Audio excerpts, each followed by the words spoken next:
Navita classes में आप सभी साथियों का स्वागत है। आज हम एक इम्पॉर्टेंट जो सेक्शन है इंडियन पॉलिटी का, वो एक सीरीज में इसको कवर करेंगे। ये मैराथन टाइप की क्लास है। हर 1 या 2 घंटे की हमारी क्लास होगी। हम जो क्वेश्चन फॉर्मेट कवर करने वाले हैं, लगभग ये 1500 बिट्स हैं प्लस क्वेश्चन है जो एग्जामिनेशन जो प्रीवियस ईयर एग्जामिनेशन है उनमें आ चुके हैं। और ये क्वेश्चन चाहे एसएससी है या कोई स्टेट की कोई एग्जामिनेशन है, उसमें जैसे ग्रुप सी और ग्रुप डी में और यूपीएससी में भी इनसे क्वेश्चन आ चुके हैं। और ये जो क्वेश्चन फॉर्मेट है, ये बार बार एग्जाम में पूछे जाने वाली फॉर्मेट है, जहां से क्वेश्चन बनने के ज़्यादा चांसेस रहते हैं। चलो हम इसको स्टार्ट करते हैं। पहला जो हमारा पोर्शन रहेगा, ये हमारा preamble and evolution of Indian constitution से रहेगा। देखिए, इसमें इम्पोर्टेंट जो चीज़ है वो है कि जो हमारे संविधान के जो निर्माता हैं और जो हमारा संविधान है वो किस तरीके से रेडी किया गया, उसको कैसे तैयार किया गया, कहाँ से उसकी स्टार्टिंग होती है और कौन कौन उसमें मेंबर जो हैं वो इन्वॉल्व थे। जो फर्स्ट हमारा क्वेश्चन फॉर्मेट है वो है, who is the person fondly known as a chief architect of Indian constitution. हमारे संविधान के जो चीफ आर्किटेक्ट थे उनका नाम क्या है? Doctor B R Ambedkar. The first attempt in the world to constitute a constituent assembly to frame a constitution. पहला जो अटेम्प्ट था वो पूरी दुनिया में संविधान सभा का गठन करने जो किया गया था, ताकि संविधान का गठन हो या संविधान का निर्माण हो, वो अमेरिका ने किया था। First attempt by the Indian to write a constitution to India was done by the committee headed by Motilal Nehru. उस रिपोर्ट का नाम क्या है? जो कॉन्स्टिट्यूशन के बारे में लिखने के लिए जो कि हमारे देश का एक संविधान होना चाहिए, वो नेहरू रिपोर्ट के द्वारा किया गया था।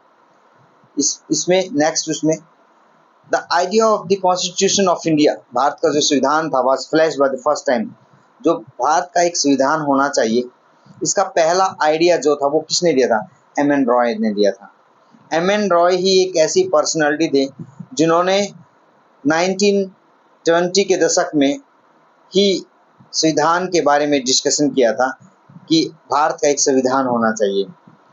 Now next, the plan of setting of the constituent assembly to draw the future constitution India. ऐसी जो प्लान थी, किस प्लान के तहत कि एक संविधान सभा का गठन हो, ताकि जो भारत का जो संविधान है, जो फ्यूचर का जो संविधान है, उस पे उसको तैयार किया जाए, उसको ड्रा किया जाए। ऐसी कौन सी प्लान थी? ये कैबिनेट मिशन प्लान थी। देखिए, जो कैबिनेट मिशन प्लान थी वो 1946 में आई थी और इसी कैबिनेट मिशन प्लान के तहत भारत की जो संविधान सभा थी उसका गठन किया, ताकि आने वाले टाइम में भारत का जो संविधान है उसको रेडी किया जाए। जो नेक्स्ट है, the members of constituent assembly were, जो संविधान सभा के मेंबर थे उनका जो चयन था वो कैसे किया जाता था? वो प्रोविंशियल जो असेंबली थी, देखिए 2 टाइप की असेंबली थी या 2 तरीके से लोग वहाँ पे आते थे, लेकिन मोस्टली जो इलेक्शन होता था वो प्रोविंशियल असेंबली में होता था। लेकिन जो प्रिंसली स्टेट थे वो इनडायरेक्टली अपने जो प्रतिनिधि हैं उनको भेजते थे। तो इलेक्शन कहाँ पे होता था? इलेक्टेड प्रोविंशियल असेंबली में होते थे। लेकिन जो प्रिंसली स्टेट थे, जिनको रजवाड़े बोला गया, वो इनडायरेक्टली किसी भी एक योग्य व्यक्ति को भेज देते थे। उसके बाद, which of the following word were added into the preamble of the constitution by the 42nd amendment at 1976। देखिए, जो भारत का संविधान है उसका 42वां जो संशोधन हुआ था, जिसको मिनी संविधान बोला गया है, ये भी बहुत इंपॉर्टेंट क्वेश्चन है, आपका एग्जाम में आ सकता है कि किस संशोधन को भारत का मिनी संविधान बोला गया। वो 42वां संशोधन है जो 1976 में आया था।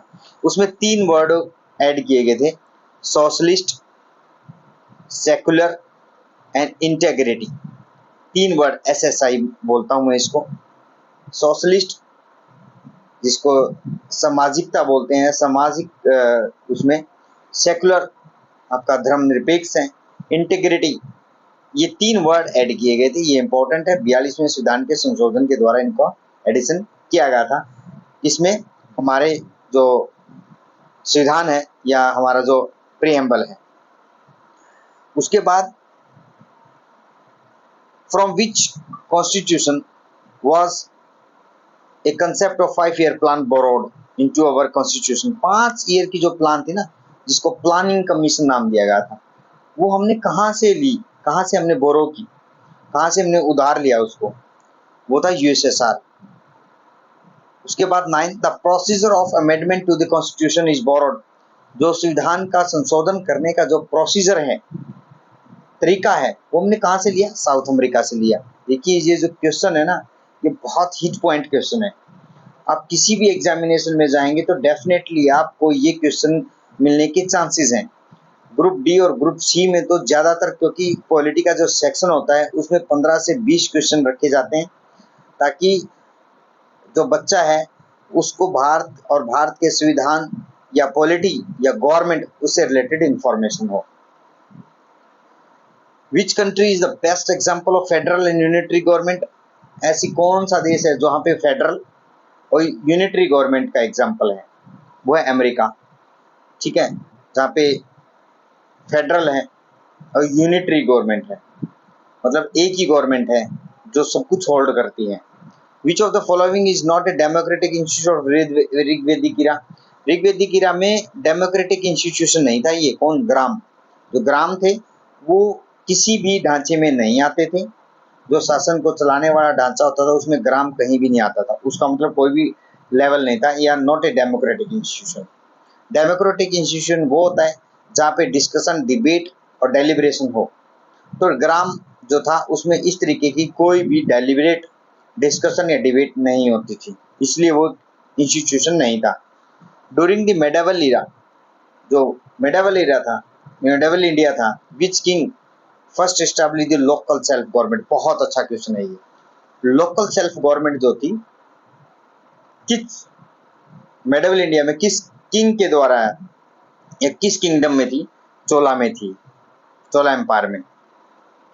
ईस्ट इंडिया कंपनी भारत में कब इस्टेब्लिश की गई थी, 1600 में, ये याद रखना। उसके बाद विच चार्टर एम्पावर्ड, ये क्वेश्चन है, मुझे डाउट है इस क्वेश्चन में, ये जो क्वेश्चन है, क्योंकि जो चार्टर्ड एक्ट हैं उनमें जो भी बायलास या फिर रेगुलेशन इन कन्फर्मिटी का, उनमें किस चार्टर्ड एक्ट में डिस्कशन है, वो मैं इस वीडियो की कमेंट सेक्शन में मैं डाल दूंगा, आप उसको चेक कर लेना। Who started the dual government in Bengal. देखिए जो बंगाल में जब बक्सर का युद्ध हुआ था, बक्सर के युद्ध के बाद कंफर्म हो चुका था कि भारत में जो राज करेंगे वो डेफिनेटली अंग्रेज ही राज करेंगे, क्योंकि रॉबर्ट क्लाइव ने वहाँ पे जीत दर्ज की थी और वहीं से वहाँ क्या दिव्य शासन स्टार्ट हो चुका था। तो दिव्य शासन चलाने वाले जो पहले जिसने स्टार्ट किया था वो तो रॉबर्ट क्लाइव। ठीक है। Who is the first governor general of Bengal. Bengal के जो फर्स्ट गवर्नर जनरल थे, governor general of Bengal, governor general of Bengal जो थे वो वारेन हेस्टिंग थे। ठीक है। उसके बाद which is the first written document in constitutional history. जो हमारे संविधान की जो हिस्ट्री है, संवैधानिक हिस्ट्री है, उसमें ऐसा कौन सा पहला रिटन डॉक्यूमेंट है, लिखित डॉक्यूमेंट है, वो है रेगुलेटिंग एक्ट 1773 का। ठीक है। उसके बाद which act created for the first time in India, government of India. Government of India का जो एक्ट आया था ना, पहले जो एक्ट थे वो रेगुलेटिंग एक्ट थे। 1700 आप 73 का लगाएं, 1784 का आपका पिट्स इंडिया एक्ट था। लेकिन जो इसके बाद आए ना वो चार्टर्ड एक्ट आए। चार्टर्ड एक्ट 1813 का, 1833 का और फिर गवर्नमेंट ऑफ इंडिया एक्ट 1858 का।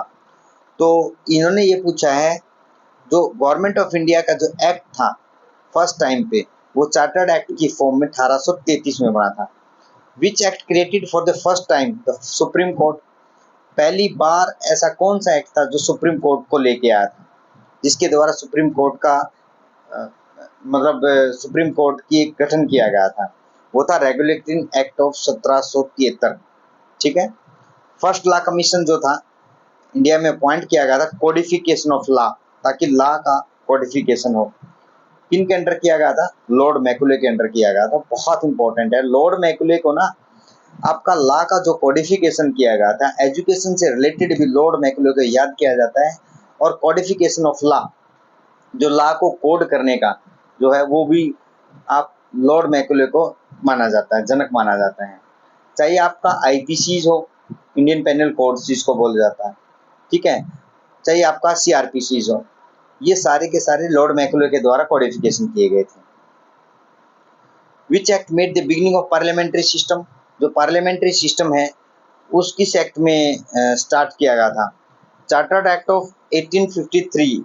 ये यहाँ पे डाउट है, इस क्वेश्चन का भी हम कमेंट सेक्शन में डिस्कशन करेंगे, क्योंकि चार्टर्ड एक्ट तो 1853 का था ही नहीं, तो डेफिनेटली ये क्वेश्चन यहाँ पे गलत है, ये कोई टाइपो एरर हुआ है। Under which of the following act crown of England took the affair of government of India in its own hand? 1857 की जो क्रांति हुई थी उसमें जो भी हुआ था उसको देखते हुए क्राउन ने सब कुछ अपने हैंड में ले लिया, ठीक है ना। क्राउन ऑफ इंग्लैंड जो थे, क्वीन थी, उन्होंने अपने हैंड में लेके क्या किया? किसका? गवर्नमेंट ऑफ इंडिया का, ठीक है, ताकि हम जो पॉलिटिक्स है या पॉलिटिकल वो है, चाहे वो आपका कॉमर्शियल है, वो क्राउन के हैंड में होगा, वही वहाँ से रनिंग करेंगे सिस्टम को।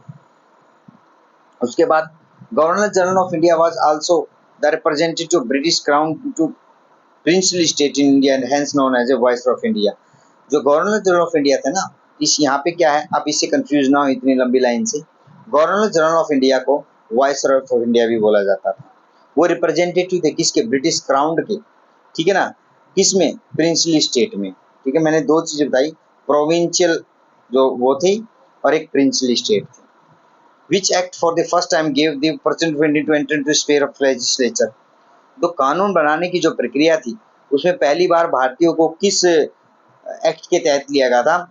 इंडियन काउंसिल एक्ट 1861, ठीक है ना। उसके बाद which act made the beginning of electoral system? बहुत इंपॉर्टेंट सिस्टम है, बहुत इंपॉर्टेंट क्वेश्चन है। Which act made the beginning of electoral system? Government of India act 1858 में, और इसका जो जिक्र किया गया है इंडियन काउंसिल एक्ट 1861 में भी किया गया है इलेक्टोरल सिस्टम का। Which of the following act made the Indian legislature bicameral? Bicameral कब हुआ था? Bicameral में क्या होता है, आपका जो इंडियन लेजिस्लेचर सिस्टम होगा वो पहली बार कब किया गया? इसमें अपर हाउस होगा जिसको आज के टाइम हम क्या बोलते हैं? राज्यसभा बोलते हैं। लोअर हाउस होगा जिसको हम लोकसभा बोलते हैं। तो पहली बार कब किया था इंडियन लेजिस्लेचर को बाइकैमरल? वो किया गया था गवर्नमेंट ऑफ इंडिया एक्ट 1919, 1919 का एक्ट, ठीक है ना। 1919 दो बार आया तो इसको बाइकैमरल याद रख लेना, ठीक है। उसके बाद द फेमस डांडी मार्च गांधी जी के द्वारा चलाया गया था, किसके खिलाफ था वो? Salt tax. जो इंडियन जो प्रोडक्शन थी, चाहे वो घरों में प्रोडक्शन कर रहे हैं चाहे वो कोस्टल एरिया में कर रहे हैं, तो उन पे टैक्स लगाती थी सरकार, उसको देखते हुए डांडी मार्च किया गया। और डांडी मार्च की जो एंडिंग थी वहीं से सिविल डिसोबीडिएंट मूवमेंट का स्टार्टिंग हुई। Which proposal was referred as a post dated cheque? जो प्रपोजल दिया गया था, क्रिप्स प्रपोजल दिया गया था। क्रिप्स जो प्रपोजल था वो आपका 1942 में आया था, जो कि मार्च में आया था, ताकि भारतीयों को ज़्यादा से ज़्यादा संख्या में अपनी सेना में शामिल किया जाए। और द्वितीय विश्व युद्ध का टाइम चला हुआ था, लेकिन भारतीयों ने उस टाइम को देखते हुए उसको क्या करते डिनाई कर दिया। चाहे वो कांग्रेस थी चाहे वो मुस्लिम लीग थी, दोनों ने डिनाई किया, इसलिए इसको पोस्ट डेटेड चेक बोला गया था। किसको बोला गया था? क्रिप्स प्रपोजल को, जो अंग्रेजों ने, स्टैफोर्ड क्रिप्स इसके क्या थे? चेयरमैन थे। ये प्रपोजल भारतीयों को दिया गया था ताकि वो मैक्सिमम से मैक्सिमम ब्रिटिश गवर्नमेंट की हेल्प करें, लेकिन वो डिनाई कर दिया, जिसका नाम दिएगा post dated cheque. Indian National Congress started the quit India movement, Bharat छोड़ो आंदोलन किया था आफ्टर द फेलियर ऑफ, किसके बाद फेल? क्योंकि मैंने आपको अभी बताया जो क्रिप्स मिशन था वो मार्च 1942 में चला। अगस्त 1942 में 8 अगस्त में उसका प्रपोजल रखा गया और 9 अगस्त को पूरे भारत में भारत छोड़ो आंदोलन चलाया गया। उसके बाद एक ऑपरेशन 0R अंग्रेजों के द्वारा चलाया गया कि ताकि इनिशियल स्टार्टिंग में ही आपके जितने भी बड़े बड़े नेता हैं उनको जेल में भेज दिया जाए, उनको पकड़ लिया जाए। ऑपरेशन 0R याद रखना इसको। It means quit India movement जो था वो अगस्त 1942 में स्टार्ट हुआ था और आपका क्रिप्स जो प्रपोजल था वो मार्च 1942 में था, ठीक है। अब Gandhi ji gave a call to all Indian do and आई करो एंड मोरो का नारा दिया था, किसमें दिया था? क्विट इंडिया मूवमेंट में दिया था, भारत छोड़ो आंदोलन में। भारत छोड़ो आंदोलन कब स्टार्ट हुआ था? आपका कुछ बुक आप 8 अगस्त 1942 देती हैं, लेकिन कुछ जो बुक्स हैं वो 9 अगस्त 1942 9 अगस्त 1942 देती हैं। लेकिन 8 अगस्त को इसका प्रपोजल रखा गया था और 9 अगस्त को क्विट इंडिया जो मूवमेंट था वो ग्राउंड लेवल पे पूरे भारत में इसको फैलाया गया था। ठीक है। विच plan reject the demand for independent Pakistan? स्वतंत्र पाकिस्तान की जो प्लान थी मुस्लिम लीग की, वो किस प्लान ने रिजेक्ट कर दी थी? Cabinet mission. कैबिनेट मिशन ने क्लियर कट उसको क्या कर दिया था? रिजेक्ट कर दिया था कि इंडिपेंडेंट पाकिस्तान के बारे में हम डिस्कस नहीं करेंगे, हम भारत का संविधान बनाना चाहते हैं और उसमें भी मतलब हम भारत में एक संविधान सभा का गठन करना चाहते हैं ताकि आप लोग अपने संविधान का निर्माण कर सकें। The partition of British India into two independent nation. India and Pakistan में दो जो पार्टीशन हुआ था ब्रिटिश इंडिया का उस टाइम पे, दो में हुआ था, एक भारत में इंडिया में और एक पाकिस्तान में। किस प्लान के तहत किया गया था? माउंटबेटन, क्योंकि उस टाइम में जो वॉयसराय थे भारत के माउंटबेटन ही थे और इसलिए उस प्लान का नाम माउंटबेटन रखा गया। आज की जो क्लास है हमने 32 क्वेश्चन कवर किए। ऐसे ही हम जो हमारी सीरीज है इसमें most of polity with in जो हमारी मैराथन क्लास होगी 7 to 8 आवर में इसको फिनिश करेंगे। वीडियो के अंत तक बने रहने के लिए आप सभी साथियों का धन्यवाद। वीडियो अगर आपको पसंद आए वीडियो लाइक करें, शेयर करें, सब्सक्राइब करें। Thank you all.